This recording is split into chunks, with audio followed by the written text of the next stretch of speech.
Welcome to Pimpy's Investment Chat, where we keep investment talk simple. And here's your host, Pimpy. What is going on out there, peeps? Yes, there's a lot of interesting news today, but one in particular that's got my attention. The conversation about floating the Iraqi dinar. If ever you wanted something to happen and for it to move in a positive way, floating the Iraqi dinar would be it. Since they have not redenominated and they have not removed the zeros, if they go to a floating exchange rate, and for whatever reason the world goes crazy and starts buying up a lot of Iraqi dinars, and it causes the exchange rate to jump up in value really quick, man, you guys, as soon as you spot a rate that you think you're comfortable with, man, you better sell that and you better get rid of the dinar, okay? We're going to get into that right now. Before we get started, do me a favor, hit the thumbs up button. If you're not a subscriber, please do so, because when you do, it helps out the channel, and I certainly do appreciate it. If you're thinking about buying gold and silver, head on over to our friends at Miles Franklin. The link will be down below in the description. When you make your purchase, make sure you use promo code Pimpy, P-I-M-P-Y, and they'll take care of you. If you have any additional questions, you can reach us over here at this phone number or over here at this particular email. For all orders over $10,000, reach out by email and we'll make sure that you get a great deal. So come on over to Miles Franklin and add to your precious metal inventory. All right, here we go. The reading of the fiscal and monetary policies of the IMF report. Blah, blah, blah. We don't care about all this. If you just come down here, this is interesting because all this stuff, they call this red, but it's in the pink. This is not good. Mostly because they rely so much on oil revenues and they need to develop the private sector more.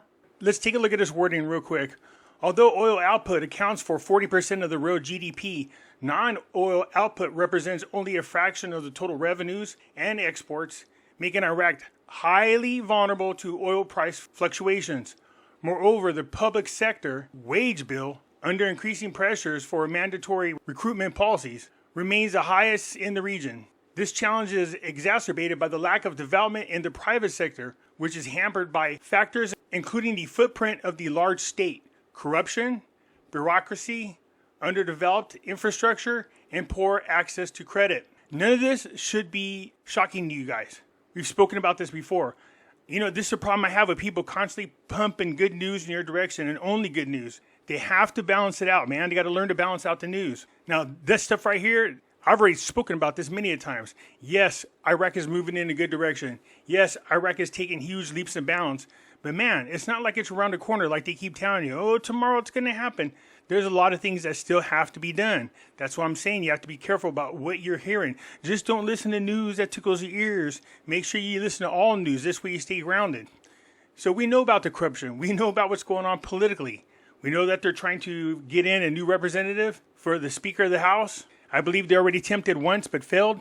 Unemployment rates remain high. Levels of the labor force participants are low. They have a lot of people who are of age to work, but they have a very high unemployment rate. That's why these infrastructure jobs that we see out there, this would be a good opportunity for people to start working. So as you go through here, and I was checking this out and reading it and looking at the differences, you can see right here, this is their projected. That doesn't mean it's set in stone, but their projected exchange rate. This year they got it 1,300 dinars per dollar. Next year they still have it at 1,300 dinar per dollar. Hey, look everybody, there's a real effective exchange rate. Weren't you guys waiting for that to happen? But yeah, there's a lot of red areas to cover in here, and that's fine. It's something that's being worked on, but still needs to be taken care of. Well, of course, this caught my attention. Floating the Iraqi dinar, a solution to fill a gap whose volatile price against the dollar. Now, I did a video not that long ago talking about the floating exchange rate, and I said, in my opinion, Iraq was definitely not in position to float their currency. I just thought it would be a dangerous situation because many of you guys might get excited. It's possible it could go the other way, and then the Iraqi dinar lose a lot more value. That's not the direction we want it to go in. Just so you understand, that is a possibility. Now, the other side of this, the positive side of this, is if the Iraqi dinar floats and for whatever reason, a lot of people start investing into the currency and it drives the exchange rate up, if it gets anywhere, and I mean anywhere, near a quarter and higher for me, I'm out of there. Seriously, I will sell my currency and I'm out of there. The cool thing about this is there's no talk about a redenomination. So are they actually going to float this currency with the zeros on there and take a risk that that sucker is going to jump up really high in the exchange rate? So many people would benefit from that. You just keep an eye on that sucker, watch the exchange rate. If it gets anywhere near where you want to sell it, then jump all over it. I wouldn't procrastinate or gamble with it. Floating the currency means the value is determined by the market. So if people, for whatever reason, want to start investing in the Iraqi dinar and they start buying up the Iraqi dinar, that means the demand for it is there. And I think supply and demand, since they have a liquidity issue, they're not going to have a lot of Iraqi dinars out there. And if that's the case, then they don't have the supply to feed the demand if it happens to turn out that way. But we'll be more than happy to sell our Iraqi dinar back to them if they get the exchange rate up around a quarter or more. I know I would. So the good thing about that is if it does start to get up in a half decent rate, you will see a lot of people start dumping their Iraqi dinars. Now that could be a problem for people trying to hold Iraqi dinar long term, because if they get flooded with people turning in Iraqi dinar, then you have more supply than you have demand. It could drive the value back down. That's what I'm saying. When it gets to a rate that you're comfortable with, you might consider just selling them then instead of procrastinating. This is exciting if they decide to go that route. I just don't think they're going to do it.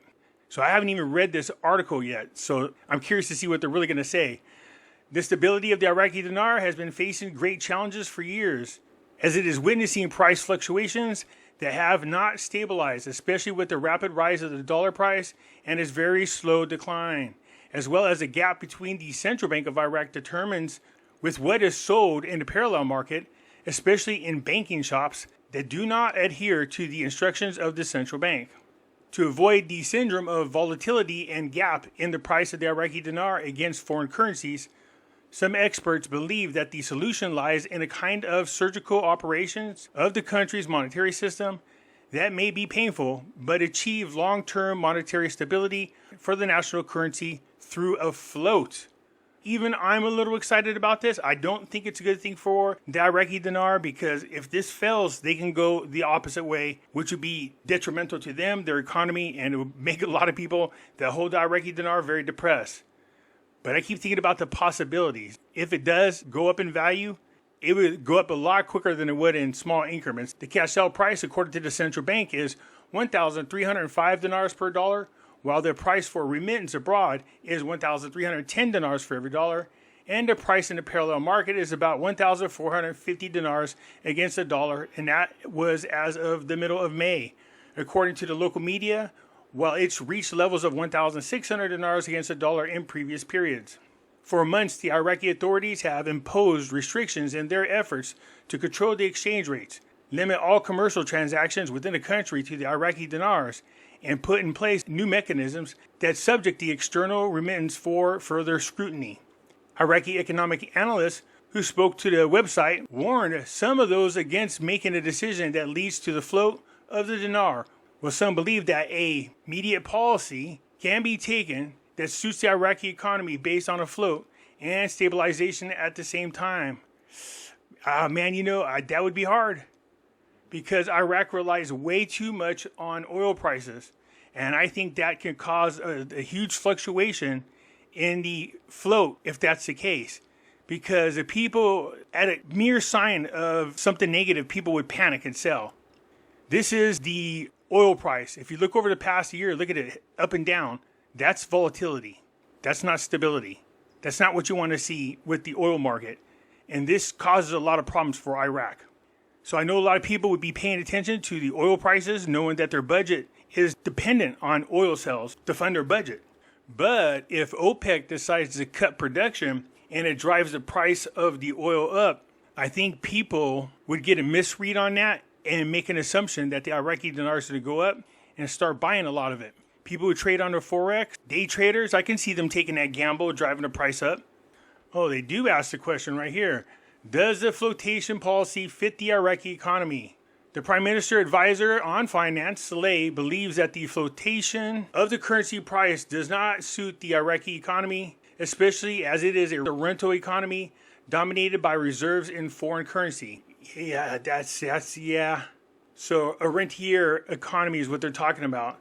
A lot of their money that's being generated is through licenses and through leasing of their oil fields for people to come in and extract it.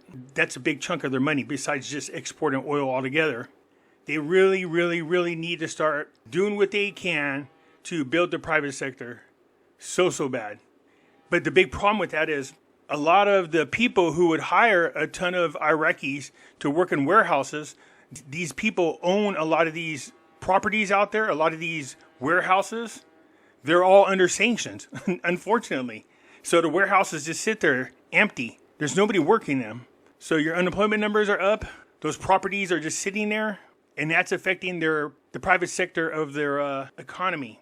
There's a couple of them. I don't think there's no way on God's green earth they would remove the sanctions. They were responsible for funding terrorist groups. But there is another group of people that own property and warehouses that there's a small chance that al-Sudani might be able to talk Biden into removing the sanctions off them. But these people are responsible for money laundering, smuggling, stuff like that. I'm curious because these people own a lot of land, they own a lot of warehouses. They were responsible for employing a lot of Iraqi people. He explained in a statement to the website the economic vision that wants to float the Iraqi dinar to end the gap between the official price and the parallel price may be possible in an economy where the free market alone is affected in the movement of the balance of payment, and not in the economy in which the government sector is dominant rent and the generator of foreign currency reserves. Yeah, that's the problem. Most of the employment comes from government jobs. They really need to build their private sector up so bad. The monetary authority in Iraq alone is the main source of foreign currency supply and the median of the desired demand for foreign exchange in the domestic market. Saleh believes that the claims for flotation means a provision, the adoption of the prevailing exchange rate in the parallel market to achieve the goal of stability and balance of the official exchange rate itself at a new point of exchange reached by the market at the end of the assumed flotation policy and return to stability again. Yeah, I spoke about this before. If they go to a float, that means they surrender that exchange rate of 1,320 dinars for every dollar, which is fixed. What happens is they adopt the parallel market. So the exchange rate will automatically go to 1,450 dinars for every dollar just to start. Just understand that right off the get-go, because I know nobody out there is going to explain that to you. The flotation scenario also means the withdrawal of monetary power as the main central exhibitor of foreign currency and is replaced by new forces of free market makers, which certainly have only a limited offer of foreign exchange, according to Saleh. He pointed out that these forces carry an uncontrolled package of inflationary expectation, called in the economic literature the forces generating inflationary expectations, which will give the dominance of supply forces from speculators who possess limited amounts of foreign exchange, offset by open demand for foreign currency by the market exceeding more than 10 times in our estimate. So what they're saying is, in their opinion, what would be driving the forces on the open market would be speculators. That's us. I'm just thinking about how that might play out. I mean, I agree that that's what's going to happen. If they go to a float, which I don't believe they're going to, but if they do, man, you need to keep your eye on that as much as possible. And we got to pray to God that they remove the restrictions off our banks, because as soon as you see a rate at the end of the day that they close on that you are comfortable with, you better sell your currency. Because like this person saying, what is going to drive the price when it first opens is going to be speculation. Speculators are going to be going, oh, look, we can make $1 million like a lot of people already think when it comes to the Iraqi dinar. But once reality sets in and they find out there's a lot more factors that need to be involved, there's a good chance that they might dump it back on the market. Man, there's a huge part of me that's excited about this, but also very weary that it might backfire and ends up going in the wrong direction. So understand that the fixed rate of 1,320 dinars for every dollar, that goes away. We adopt the parallel market rate of 1,450 dinars, and then it just floats from there. I have to start doing some calculations and see if I can figure this out. How much would it have to go up for people to feel comfortable in making a profit? Because once it hits a certain rate, you're going to see a lot of people dump, and it's going to flood the market. Which should be a good thing for Iraq because they have liquidity issues. Saleh described this policy as belated as long as the central government supply of foreign currency will be absent from the market. We will not get any equilibrium point in the exchange rate that the float is looking for, except with a wide deterioration of the exchange rate as long as it's taken over by forces generating inflationary expectation and a very monetary economy. He warns that the exchange rate move in a incomplete market in terms of productivity and its compensation for the required commodity and service supply. No one will know how much the new exchange rate caused by the flotation will be, which will be accompanied by a wave of inflationary expectation, which is difficult to control its trends, which may prompt monetary policymakers to intervene with the superior foreign reserves and an unjustified waste in foreign exchange to impose stability. His concern is that they would use up their reserves, really quickly, just to stabilize it if it floats. According to the World Bank, Iraq has 145 billion barrels of proven oil reserves and is amongst the largest crude oil reserves in the world. But Iraq hopes the country's oil reserves will exceed 160 billion barrels. The claim that appears every period for years and call for a float of the Iraqi Dinar exchange rate strange, and most of them are released from people not specialized in economics and monetary policy, according to the professor in international economic relations. In other words, it's just a bunch of people out there hyping it up like on YouTube. Iraq cannot continue to float the dinar exchange rate, as evidenced by all agreements concluded with the International Monetary Fund back in 2004, and the reviews were condemning the fixation of the exchange rate by the Central Bank of Iraq. And the reviews were commending the fixation of the exchange rate by the Central Bank of Iraq. So the IMF was happy that they fixed the exchange rate instead of allowing it to float back in 2004. So there has been a study from experts at the World Bank over the past years that have recommended an exchange rate hike, noting that even so, these recommendations cannot be taken because the World Bank is concerned with regard to economic development, but following up on the recommendations for monetary policy is taken if they are from the IMF. So a study that was done on Iraqi Dinar has recommended an exchange rate hike, If they hike it in the right direction, I'm sure none of us are going to complain. In a recent review Thursday, the IMF praised the efforts of the Central Bank of Iraq in tightening monetary policies and strengthening its liquidity management framework. He explained that the real gap in the production will, in the Iraqi economy, the majority of the goods are imported from abroad, which means that the flotation will cause a spiral in price rates to become significantly high and affect marginalized classes, noting that such a decision cannot be taken from the monetary policy section. Only as the burdens it will impose on the citizens must be considered. Yeah, that's something to take in consideration. If it goes in the wrong direction, the citizens of Iraq suffer the consequences. That's why I've spoken many times in my videos saying, it's not about you guys, man. It's about Iraq and Iraqi citizens.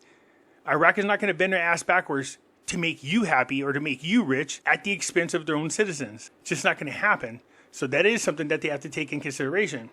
So this individual stresses that what has been applied in other Arab countries does not mean that it can be applied to the Iraqi economy, as the exchange rate is likely to become at levels of 5,000 dinars against the dollar. Oh my gosh, that would be the wrong way. That would seriously devalue the Iraqi dinar, as the central bank has lost control of exchange rate, leaving them to float. Yeah, once they start floating Iraqi dinar, there's no stopping. You can't come back from that. That means you just got to let it do whatever it's going to do, even if the currency ends up like the Vietnam Dong. He feared that the float would reflect on social problems, as salaries would be significantly eroded, which can threaten to slide new layers into poverty, while a class of traders, politicians, and businessmen who would benefit from instability that would result from this would-be benefit. You see right here, it says Mashadani agrees that the final flotation means that the parallel market controls the exchange rate, but it will not achieve the desired monetary stability, as the central bank will then need to print more local currency to keep up with the market demands, and the government will need to increase salaries and allocations for social assistance packages. That's where inflation comes in. If it goes the wrong directions, man, this could really backfire. So Saleh attributes the cause of the quality of the gap in the exchange rate of the dinar against the dollar between the official market and the parallel market to external factors imposed by the compliance platform and administrative auditing restrictions on external transfer movements, which is not related to the deficit of the monetary authority's reserves, noting that the Iraqi foreign currency reserves are the highest in the country's history, as it touches the levels of import coverage for 16 months, compared to a global scale, which does not exceed the coverage of imports more than 3 months. In late 2022, the Iraqi Dinar banking sector adopted the SWIFT electronic payment system. What, you mean they didn't go with the QFS? So see, like I said, in late 2022, Iraq was back on the SWIFT with the aim of providing better control over the use of the dollar and ensuring compliance with U.S. sanctions on Tehran, as well as in order to limit the prosperity of the informal economy. The financial standards adopted encourage the emergence of parallel currency market to attract those looking to obtain the dollar out of the official channels. So they pointed out that distortion of the price support in some commodities from the side of the fiscal policy, a support in which the rich and the poor are often both indiscriminate. Real added entirely imperceptible income, which is the product of financial policy inherited from the consumer welfare state of the rentier supplier. Yet it is not yet possible that 90% of the Iraqi population is receiving support for the foodstuffs provided by the state as an extension of the 90th economic blockade in light of changing living standards and lifestyles, the high numbers of the Mysore, and the growing middle class. What Saleh is saying is right. What's going to drive the price up on the Iraqi dinar exchange rate, if it floats, is going to be speculation, but that wave is going to be quick and short. It could cause the Iraqi dinar to lose value, like he said, and go all the way down to 5,000 dinars per dollar. That would be devaluing the currency at more than 3 times the amount it already is. But it is exciting thinking about the possibility that sucker getting up around, a dime, a quarter, and then selling it. Because trust me, people talk about, I'm going to wait till it gets to this level. No, you won't. As soon as it hits anywhere, a nickel, a dime, a quarter, you're going to start dumping your currency. I'll stick to my guns. This is not good for Iraq. It isn't. Especially the Iraqi people. As much as I would love to make money off the Iraqi dinar, not at the expense of the Iraqi people. Anyways, let me know what you guys think. I look forward to comments, and I'll get back at you later. I'm out.